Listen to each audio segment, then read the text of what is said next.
핵심 포인트. 미국 금리 인상이 멈추지 않는 한. 아니 파월도 얘기를 했잖아요. 집 사지 말라고. 네. 언제까지? 물가가 잡히고 금리가 안정될 때까지 사지 마세요 했잖아요. 그 내 집 마련 아직 못하신 무주택자분들 인플레가 꺾이고 좀 네, 그 금리가 시점이 좀 좋죠. 멈출 때 그때부터 고민해도 늦죠. 네, 늦지 않죠. 아. 네. 미국에서 신호 올 때. 신호를 어떤 언론에서는 어떤 이제 뭐 방송이나 이런 것들을 보면은 지금 이런 조정이 네. 기회로 판단을 해서 네. 뭐 어차피 실거주 1주택은 진리다. 그러니까 지금 이 순간 사라.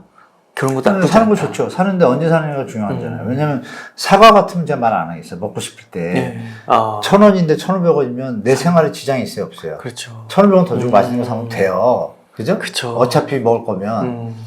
근데 이거는 1,000원이 아니잖아요. 맞아요. 샀는데, 그러니까 예를 들어서 20% 요새 이제 생애 실천을 80% 대출해 주잖아요? 뭐 일정 구간이지만. 근데 만약에 5억짜리를 20%, 나 1억도 있으면 집 살 수 있어요, 지금. 정부가 또 풀었잖아요. 근데 5억에 샀어요. 네. 1억 투자하고 80% 고정금리를 받았어요. 그러면 내 집이라는 말씀하신 실거주, 맞죠? 맞는 말이죠. 근데 집값이 만약에 30% 내렸다고 가정할게요. 이미 지금 그런 분들 계세요. 재작년에 산 분들은 딱 그 상황이에요, 지금. 작년 초? 작년 가을에 산 사람들이 피크인데, 그분들은 지금 딱 그 상황이지 않습니까? 샀는데 벌써 2억 빠진 거예요. 그죠? 네. 그리고 생애 최초 요금을 풀었잖아요, 몇 달 전에. 그때 사신 분들은 지금 또 10% 빠졌잖아요. 그럼 기분이 어떻겠습니까? 잠 못 잡니다. 사라고 권해야 됩니까? 그건 아니잖아요. 네. 제가 드릴 말씀은 핵심 포인트. 미국 금리 인상이 멈추지 않는 한. 아니 파월도 얘기를 했잖아요. 집 사지 말라고. 네. 언제까지? 물가가 잡히고 금리가 안정될 때까지 사지 마세요 했잖아요. 네. 그러면 미국 대통령이 센 거예요? 한국 대통령이 센 거예요? 얘기 다 끝났잖아요. 네. 우리는 기축통화국도 아니고. 네. 환율 올라가는 거 보셨잖아요. 미국이 기침하면 우린 감기 걸리잖아요. 그러니까 그런 거를 가상을 해보시면 지금 말씀하신 실거주는 사야 된다. 그거는 앞에선 맞지만 뒤에서는 안 맞을 확률이 지금 높잖아요. 근데 그 안 맞는다고 뭐 내 생명에 지장이 없거나 생활에 지장이 없다는 문제가 없지만 크지 않습니까, 생활이. 거기다 금리까지 만약에 더 올라간다는 것도 시나리오도 계산하셔야죠. 그 이자만 내면 말씀드린 것처럼 아까 파산하는 것 뿐이 아니라 집도 뺏기는데 지금 굳이 그런 위험한 리스크를 감수하고 사야 됩니까? 네. 그건 아니지 않나요? 전세로 살고 전세로 사시다가 집값이 지금 파월 장관 얘기한 대로 금리가 물가가 잡혔어. 미국 물가가 잡다는 기사가 나와. 그러면 점점 이제 제자리 그때쯤 고민하셔도 되잖아요. 근데 지금 왜 사요? 그리고 근데 사실 분도 꼭 있죠.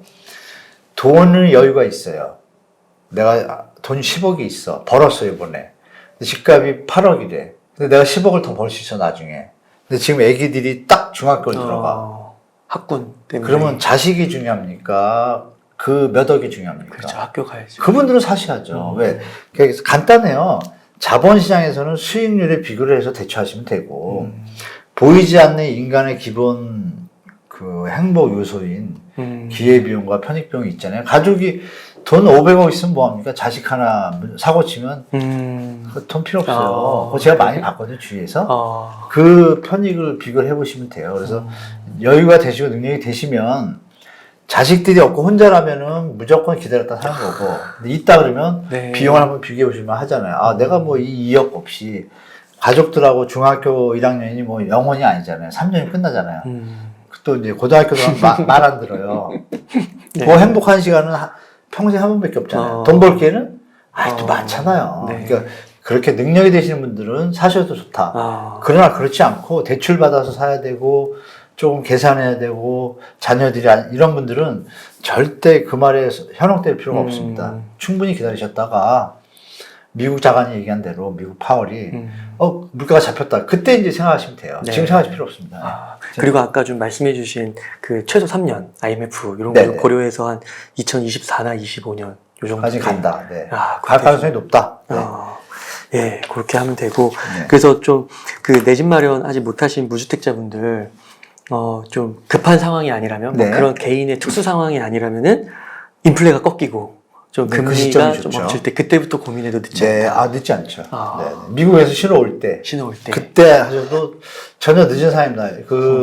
아까 말씀하신 것처럼 지금 매 물량이 많이 남아있고, 그리고 입주 물량이 좀 인천 같은 데는 또 올해하고 내년 사이에 입주하는 물량이요. 6년치가 한꺼번에 입주래요. 어디 가요? 인천 지역. 아, 진짜요? 시청자분들 인천 지역은 무조건 전세 사셔야 됩니다. 월세나. 와. 조심하시기 바라고. 수원도 마찬가지고 평택, 뭐 화성 뭐 이런 데 다 있습니다. 인천 송도 포함해서 그 근처. 네네. 인천광역시가 다 그렇습니다. 와. 통합으로. 그래서 그렇구나. 조심하시기 바라고. 전세가 막 폭락할 겁니다. 제가 볼 때 내년 되면 더 폭락합니다. 그래서 네. 올해보다 내년이 더 힘든 게 인천이거든요. 근데 그게 좋은 역할도 합니다. 왜냐하면 그 자정작용을 하게 되죠. 그 내려오고 물건이 싼데 기존 주택에 아파트에 3억에 전세를 사는데 저쪽이 3억인데 새 집이에요. 글로 가야겠죠. 흘러가겠죠? 네. 그럼 이 집은 어떻게 돼요? 더 내려가. 다 가면 더 내려가죠? 어. 전세가가 내려가면 집값 어떻게 돼요? 내려가고. 더 내려가죠? 어. 그러면 나중에 전세를 살다가 어떻게 돼요? 돈을 좀 모았어요, 2, 3년. 살 수 있는. 그럼 집 살 때가 되죠. 이런 흐름을 계산해 보시면 기간이 딱 나오잖아요. 2, 3년 뭐 이렇게 나오지 않나요? 대충? 흐름을 좀 한번 보시고, 인천은 특히 그렇고, 그럼 그 역량이 서울에 있는 분들도 못 견디면 아빠가 됐다 내가 좀 고생하고 집 좋고 새 집이고 출퇴근 시간 2시간 시간 비용 알바비 계산하면 비용 나오잖아요. 그런데 내가 인천 지역에 새로 짓는 아파트에 가서 처자식은 편하게 지내. 그죠? 편하게 지내는데 고생만 하죠. 내가 서울에 꼭 살아야겠으면 컴백할 생각으로 계산을 해보시면 일단 자산 이동을 한번 거치시고 넘어오는 게 현명한 거죠. 그죠? 그럴 수도 있겠다. 여기서는 이자돈만 나가는데 저기서는 이자돈이 모이잖아요. 뭐 이런 여러 가지 요인들이 시장에 존재하기 때문에 아까도 다시 말씀드리지만 시장 가격이 다시 반등하려면 예전 같은 광기들과 공급 부족이라는 언론들의 플레이가 동시에 가야 되는데 주요 환경이 녹록하지 않기 때문에 잘 안 먹힐 거예요. 그게. 그러니까 조금은 2, 3년은 조금 보수적으로 대처하시기 바랍니다. 네. 네.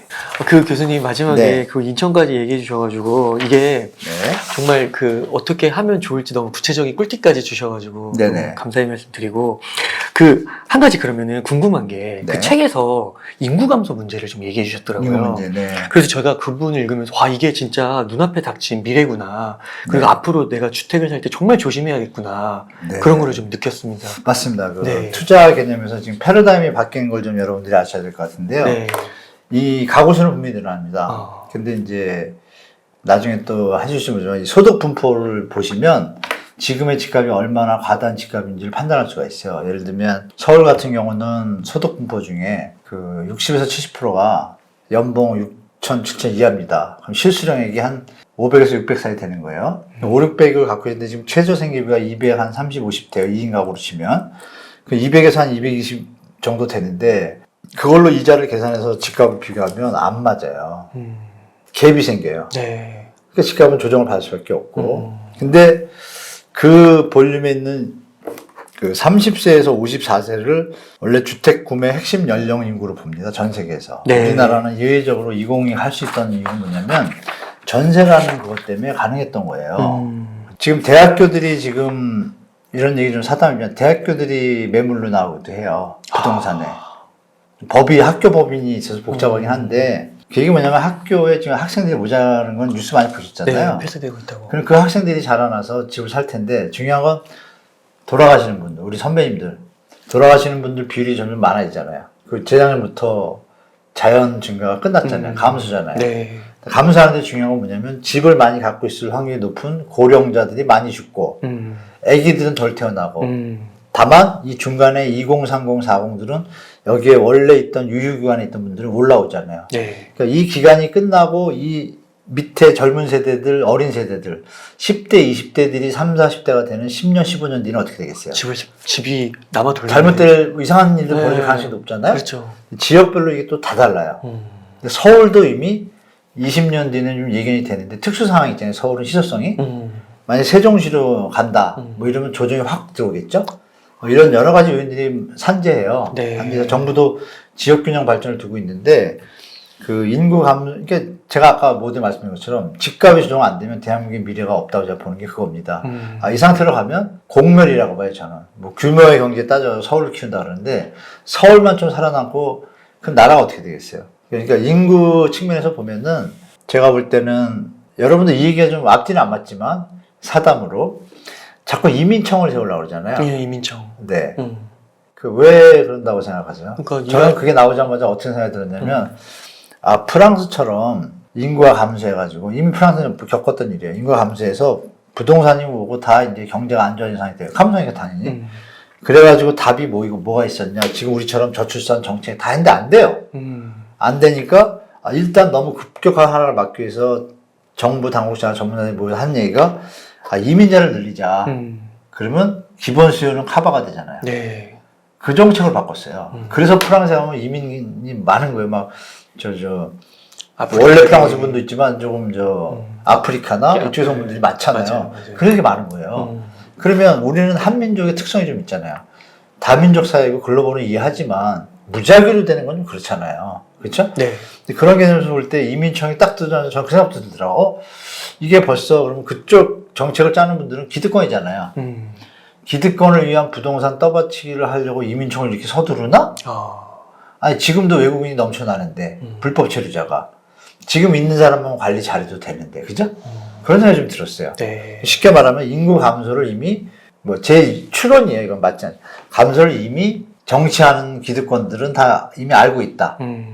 그러면 그것의 수익의 자본의 국민들을 쳐다보고 정책을 짠다면 이민청을 세울 것이 아니라 출산 장려청을 세워야죠.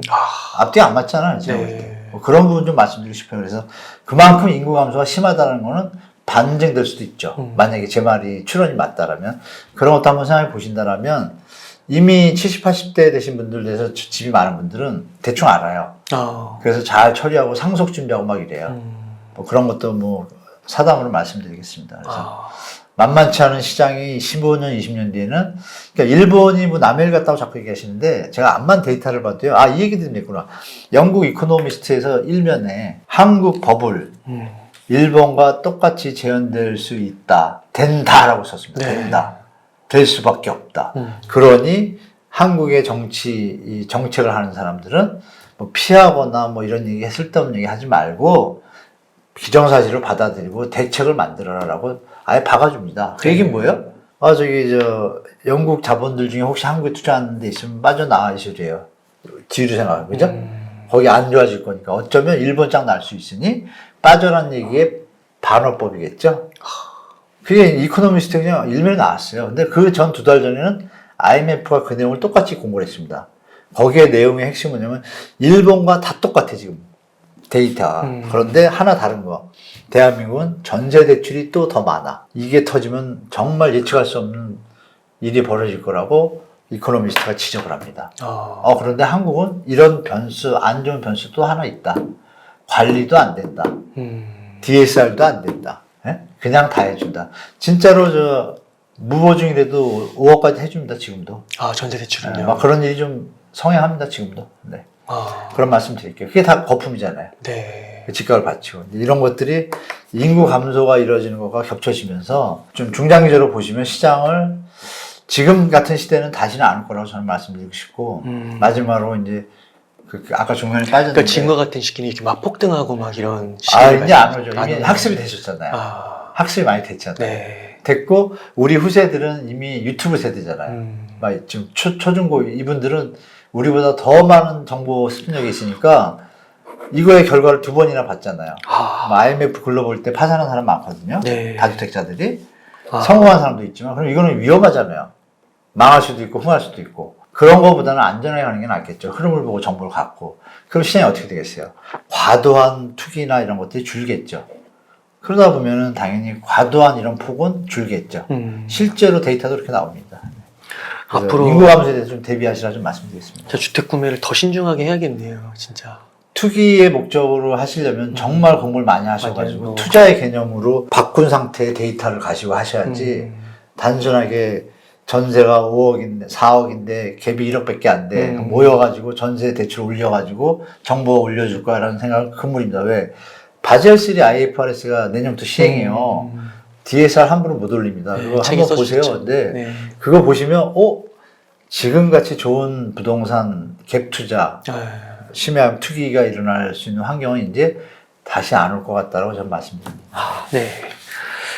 이 교수님, 네. 피와 살이 되고 돈까지 되는 이런 내용 전달해 주셔서 너무 감사의 말씀 드립니다. 네, 편집 잘 부탁드리겠습니다. 네. 교수님, 그러면 오늘 인터뷰 한 요 정도에서 마무리하도록 하겠습니다. 이렇게 해서 연세대 정경대학원 금융부동산학과의 한문도 교수님을 모시고 이야기를 나눠봤습니다. 긴 시간 동안 유익한 인사이트 많이 나눠주셔서 감사의 말씀 드립니다. 오늘 고생 많으셨습니다. 네, 감사합니다. 감사합니다.